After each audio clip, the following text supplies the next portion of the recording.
E, além disso, eu não podia nem reclamar mais, Monarca. Eu sei que você é um defensor da liberdade de expressão e eu fui punido 2 vezes no Ministério Público, na história, por procedimentos administrativos disciplinares. Olha só, antes da Lava Jato, todo mundo que trabalhou nela nunca teve nenhum procedimento administrativo disciplinar. Depois da Lava Jato, todo mundo está sofrendo o procedimento administrativo disciplinar. Por quê? Porque o sistema está retalhando, está reagindo contra nós.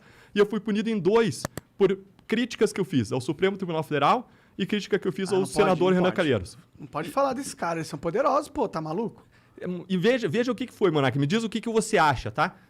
O que eu falei do Supremo Tribunal Federal foi o seguinte. Eu falei que decisões do Supremo Tribunal Federal mandam uma mensagem de leniência em favor da corrupção. E eu ressalvei, não estou imputando má fé a ninguém. Estou fazendo uma análise objetiva do impacto dessas decisões, das investigações e processos.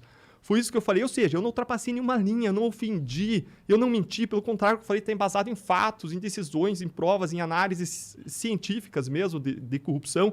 E ainda assim, eu fui punido. Então, eu logo, na semana anterior de eu tomar essa decisão e sair do Ministério Público, aconteceram 2 fatos interessantes. Um deles foi que eu estava dando uma entrevista, terminei a entrevista, a gente está em home office, né? Eu e minha esposa, olha para o lado, a minha esposa branca olhando para mim. Eu falei, o que foi? Ela falou, você vai tomar mais uma representação no Conselho Nacional do Ministério Público. E ela branca, assustada, com medo, eu falei, mas eu não falei nada errado. Eu sei, mas você foi duro demais. Ou seja, é um absurdo isso, porque as críticas elas têm que ser duras, contundentes. Eu não estava pregando a destruição das instituições. Não, eu acredito na força das instituições, na força da democracia, na boa política. Agora, você constrói as instituições por meio do direito de crítica, por meio da liberdade de expressão.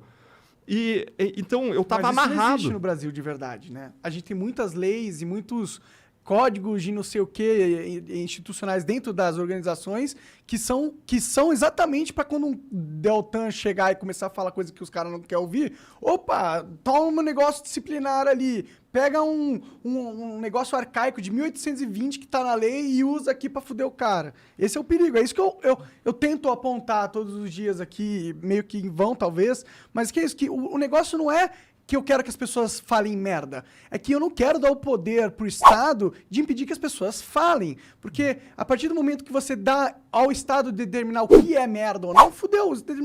O Estado vai usar aquilo para tirar os inimigos políticos dele do jogo. Como aconteceu agora com esse caso do Bolsonaro aí. A mulher foi...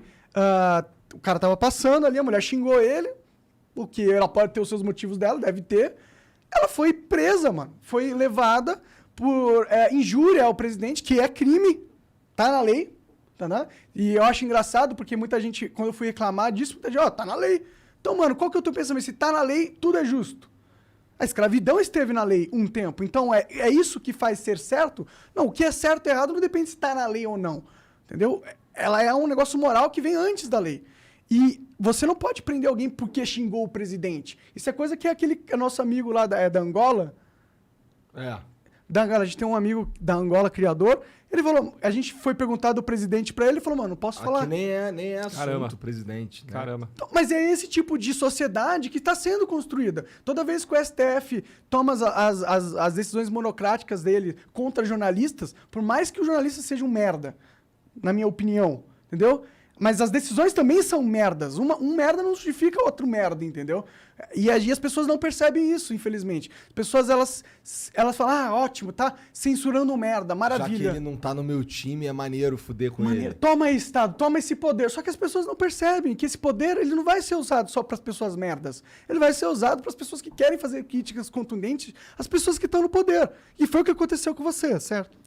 E, Monarca, quando a gente fala de liberdade de expressão e de outros direitos, a gente fala em direito constitucional de ponderação de direitos. Você toda hora está fazendo um equilíbrio delicado entre diferentes bolas, diferentes pesos e medidas aí, que é a liberdade de expressão e outros direitos. Mas a gente precisa lembrar que a liberdade de expressão ela é um direito com uma primazia constitucional. Por que isso? Porque ela, mais do que um direito fundamental, ela é um elemento de constituição, é um pilar da democracia. Sem liberdade de expressão, você não só está violando o direito de alguém, de um indivíduo, mas você está violando toda a comunidade e um alicerce central da pluralidade da sociedade, da crítica, da construção das instituições. Então, ele tem uma primazia sobre outros direitos. Eu acredito que tem alguns limites, eu poderia, assim, mas aí é mais técnico. Assim, eu acho até que existem ali os crimes que são linhas que a gente não deve ultrapassar, como a calúnia, a injúria, a difamação, né? A indústria de fake news. Eu acho que são limites que a gente não deve ultrapassar. Mas aí tem um problema na aí sua... O que é o que não é, né? Fake news, né? É a mesma coisa do injúria. O que é injúria? Eu falar que o presidente é um filho da puta, é claro que é uma injúria. Mas e aí, não posso xingar o presidente de filho da puta mais? Esse tipo de sociedade, não. Eu acho que, infelizmente, o brasileiro aceitou fácil que injúria deve ser crime. E tá na lei já, né? Mas tem alguns mecanismos para isso. Se entende, por exemplo, que a liberdade ou a proteção da imagem, da honra das altas autoridades ela é menor, justamente porque elas são expostas à discussão pública. E se coloca, por exemplo, que quando você está num debate público sobre políticas públicas, sobre postura de autoridades, você tem uma liberdade maior de crítica. Então, existem algumas ferramentas para você fazer essa certa ponderação. Agora, se a gente traz isso não para uma esfera pública, mas para uma briga de vizinhos, um xingando, caluniando, espalhando notícias, eu acho que tem que ter algum limite, sabe, Monark? Mas como... Eu entendo que você acha que tem um limite. Eu só fico com medo de... Sempre quando a gente quer pôr um limite na expressão, porque a fake news é uma forma de expressão. É mentira, mas é uma forma de expressão. Você quer limitar a forma das pessoas se expressarem? É perigoso. Como que a gente vai fazer isso? Esse é o problema. Como você imagina a gente controlando as fake news a partir do Estado, por exemplo? Eu gosto muito da ideia da gente se concentrar nas figuras dos tipos penais. Por quê? Quando a gente fala de tipo penal, o que é? É o crime que está lá previsto na lei, no Código Penal. E esses crimes, eles seguem toda uma série de regras. Por exemplo, esses crimes eles têm que ser definidos com palavras claras e com limites claros. Então, a gente chama de tipo penal, sei lá, o crime de homicídio, matar alguém. Está expresso lá, matou alguém, pena de, sei lá, 5 a 20 anos, vamos supor, tá? Ou ainda, injuriar alguém. Aí você vê, o que é injuriar? É você xingar, é você desprezar, é você trazer desonra. Mas deveria ser crime? Né? A desonra, xingar, é que eu acho que não deveria ser, entendeu? Na minha opinião, eu posso estar errado. Claro. A sociedade pode me julgar errado nesse sentido. Mas eu realmente acho que, pô, um cara chegou na rua e xingou, ô, seu filho da puta, vai prender esse cara? Monark, pra quê, mano? É legítima uma opinião, assim. É totalmente legítimo você entender que isso não deveria ser crime. Mas o espaço para discutir política pública, o que deve ou não ser crime, é o espaço do parlamento. E o parlamento, representando a sociedade, definiu isso como crime. A questão é se isso mata, se isso viola a liberdade de expressão, no sentido de um pilar da democracia, não quando você está numa briga de vizinhos, e se isso viola um direito fundamental da liberdade de expressão. A pessoa pode criticar o outro. Agora, critica sem destruir, critica de modo construtivo. E eu acho que a crítica dura, a crítica incisiva, até a ironia, são críticas que devem ser toleradas e devem ser exercidas numa democracia para a construção das instituições. Porque é disso que se faz uma democracia, é do debate, é da liberdade de expressão, é da troca de ideias, né? Mas mesmo assim eu não entendi como que você realmente regulamentaria, porque eu confesso, já pensei muito sobre isso. Bom, eu pensando sobre isso não quer dizer muita coisa, mas eu não consegui encontrar uma solução que a gente limite, por exemplo, os malefícios da fake news sem causar um mal maior, que é dar o poder ao Estado de controlar o que é válido ser dito ou não. Porque, imagina, não tem como. Como que você vai pôr uma ferramenta onde o Estado controla a fake news sem dar uma ferramenta poderosa demais para o Estado? Eu não enxergo como. Você enxerga? Eu não enxergo. Na minha perspectiva aí, Monark, sempre que existe uma dúvida sobre a culpa ou não de um réu, quando você está falando de crimes como injúria, difamação e calúnia, o réu é absolvido. Se você tiver dúvida, vamos dizer que a gente tem dúvida sobre algo ser falso ou ser verdadeiro. O cara vai ser absolvido. E quando a gente fala de verdadeiro ou falso, a gente está falando de proposições sobre fatos.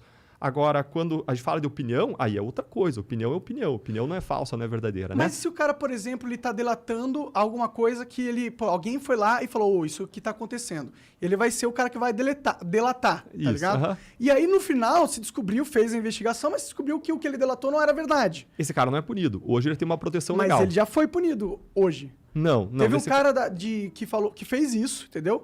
Até acho que ele pode ter feito isso de maneira maldosa, entendeu? Mas teve um deputado federal que falou das urnas eletrônicas, falou que elas estavam sendo manipuladas, fez essa denúncia, foram averiguar, viram que não tinha nada, esse cara perdeu o mandato por fake news.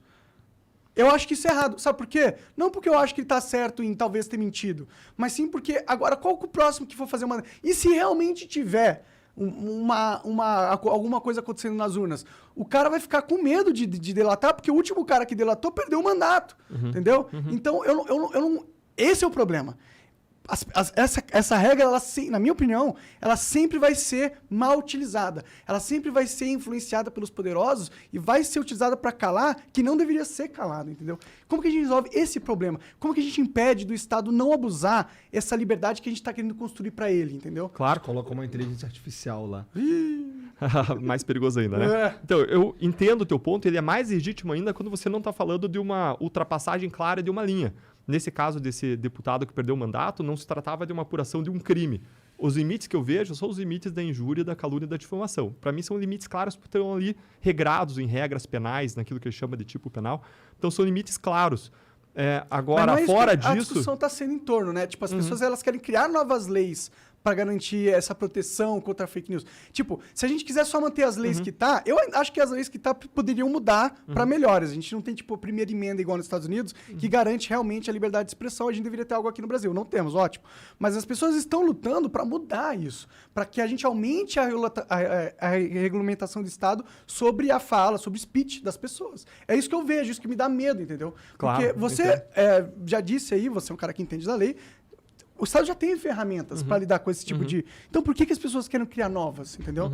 Isso não é meio esquisito, na sua opinião? Eu acho que a gente poderia falar assim, tem uma zona de certeza positiva da liberdade de expressão. Uma zona em que todo mundo concorda que aqueles casos a pessoa tem plena liberdade de expressão. Tem uma zona de certeza negativa, que são quando a pessoa está cometendo crimes. E surgiu uma nova zona, por quê? Porque hoje as fake news se percebeu que elas podem influenciar e manipular a própria democracia. Vamos fazer uma análise rápida, tá? Os 7 maiores partidos do país têm, sabe quantos filiados no Brasil? 10 milhões de filiados. 10 milhões de filiados. Vamos supor que esses 7 partidos formam lá uma coligação e uma parte desses partidos forma uma coligação e forma uma indústria de fake news para manipular o voto das pessoas. Escancaradamente, manipular o voto. E elas têm lá seu conjunto de filiados que participa disso, eles incentivam as lideranças, os outros se comportam de acordo com a orientação das lideranças, e isso acaba minando a própria capacidade das pessoas de se orientarem de acordo com a verdade para tomar suas decisões, para um voto consciente. E isso está numa zona cinzenta, entendeu? Mas você acha que isso é um fato novo? Porque eu acho que isso aí é o jogo sendo jogado como sempre foi. Porque se a gente for parar para analisar antes da internet, quem que era dono das maiores rádios e das TVs? Eram os políticos. Então esse não é um problema novo. Mas antes nunca houve esse movimento para a gente realmente passar leis para que esse problema não existisse, entendeu? Por isso que a minha dúvida, por isso que eu tenho uma certeza que as pessoas não querem passar essa lei para acabar com o problema da fake news. Elas querem tomar de volta o controle da mídia. Porque o que aconteceu com a internet? Quebrou o monopólio das grandes mídias sobre o que era verdade. Antes passava na Globo, era fato, acabou. As pessoas nem discutiam. A internet quebrou com isso. Perdeu-se o poder desses grandes poderosos da mídia, entendeu? E eu acho que eles têm influência política e é eles que estão influenciando para passar essas leis de fake news, porque aí eles conseguem, talvez, numa vã esperança, aumentar o controle, recuperar o controle que eles tinham. Legal. Monark, eu acho totalmente legítima e bem assim fundada a tua preocupação com isso. E eu tenho essa preocupação também. Eu quero que a internet seja um ambiente livre de liberdade de expressão, de colocação de perspectivas diferentes sobre a realidade.